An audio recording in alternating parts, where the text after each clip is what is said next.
Welcome everybody. And in today's video, I'd like to take a look at a very interesting question. We're looking at the parallel key signatures and we're asking ourselves this question: what is the parent major to the scale that is parallel to B major? Okay, so we want to break that down. Let's look at that question again. So what is the parent major that is the parent major to the scale that is parallel to B major? So it's a little bit of a tricky question there. So we know that we're starting with B major. All right. And we know that, okay, we're looking for the parallel scale. Okay, so it says parallel to B major. That's written here. So parallel to B major. So if we break that part down, that would get us to B minor. And then it's asking us what is, and this is a little bit of a trick part to it, what is the parent major to that scale? And so the parent major to this guy is what we're really looking for. Okay, now there's two ways of doing this. We can just simply do the math, and as you can see here, we've already done half of the process. We just have to figure out what is the parent major to this guy. But it turns out that there's actually a very simple way to figure this out. Okay, so B major to B minor, and then we're asking, well, what is the parent major to that scale? And as you recall, as you may recall, the parent major is just going to exist 1.5 steps. So we're just simply going to count up. We're going to go up by. So we're going up by 3 half steps, and if you think about what that would be, that's going to go what? B to C sharp to D, and there we have it. So that would give us D major.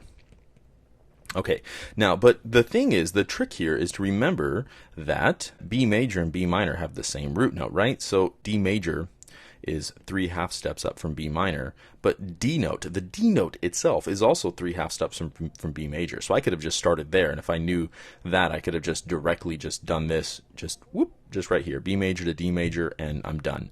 So very simple. Now let's look at some other interesting examples, and we want to know, are these parallel or relative? And well, I'm going to give you the long way, and then we're going to talk about the shortcut method that's very quick and easy to determine if the parallel or relative. So the thing that I want to look at maybe is, okay, so first off, I'm going to give you this piece of information. These are in the correct order, right? They're not like, I'm not trying to trick you by mixing up the order or something like that. But we'd want to know, well, are we looking at an E flat major scale, or is this an E flat minor scale? Is this a C major scale? Is this a C minor scale? And you could maybe figure this out in a couple of methods, and hopefully you might know from now that this is certainly not C major, right? Because C major is the easiest scale in the book and doesn't look like a C major scale. If I were to draw a C major scale, there's plenty of ways to figure this out. A C major scale would look like this. And to think about C minor, I just have to flat my 3rd, my 6th, and my 7th, and aha, that looks very similar to what I'm seeing up here. And so this relationship would be a relative relationship. Now, there's a very quick and easy way to figure this out. And what I could really just do is count the number of flats, count the number of alterations that I have. And so in this case, I've got 1, 2, and 3. Now, am I going to count this one as 4? And the answer is no. I can't count that one because I've already counted it over here. Okay, so we can't double count anything. Now let's look down here, and if we look 1, 2, and 3. So, aha, we have 3 flats on both of these. These are going to be the same key signature. And I would notice if I wanted to go maybe a little bit further in my logical analysis here, I might think, well, those are the same. Those are the same, right? A flat and B flat, and these are the same. So not only do they both have 3 flats, but they both have exactly the same flats, and that should tell you, well, hey, these are the same notes. They're exactly the same notes. And remember, our definition for relative was that they had the same notes, but a different root note, a different starting point. All right, so these are definitely going to be relative.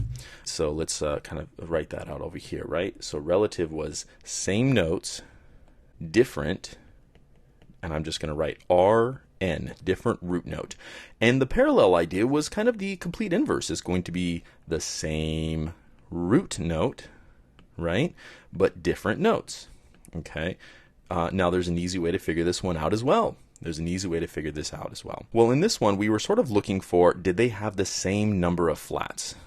Here, we notice that they have the same number of flats. So let's take a look over here. I noticed that I have 1, 2, and that's all I have for the top. And on the bottom, I've got 1, 2, 3, 4, and 5 flats. Now this should ring an alarm bell right here, and here's why. When we talked about C major, let's rewrite C major, and C major would be C, D, E, F, G, A, B, and C. Think about what a C minor looks like. It has 3 flats, which is to say it has 3 more flats than the parallel major. Okay, so if I have 0 flats in my major, then I should expect to see 3 flats in my parallel minor. What if I had 2 flats in my parallel major? Then in my parallel minor, we should expect to see 3 more. So 2 plus 3 would give me 5. Okay, and so that's exactly what we see here. Okay, that's exactly what we see here. We see that, well, I've got 2 alterations, and on the bottom I have 5. So that tells you that this relationship is definitely going to be relative. Actually, I'm sorry, parallel. I shouldn't say that it's definitely going to say that it's going to be parallel. I want to go ahead and verify this and check, and you can. But what it is going to be is very, very strong evidence for it. So let's kind of think about our circle of fifths a little bit. And what if I had something that had 5 sharps? What would be sort of the corresponding key signature that we're talking about, right? So in this case, what is going to be, like, how many sharps is going to is the parallel minor going to have? Well, we would just have to flat 3 of those, right? So 5 sharps, and we just minus 3 sharps. All right, and then that's going to give us 2 sharps. So the key signature that would have 2 sharps would be the parallel minor to the key signature that had 5 sharps. Okay, so that's another kind of way to figure it out, is just thinking in terms of those 3 notes.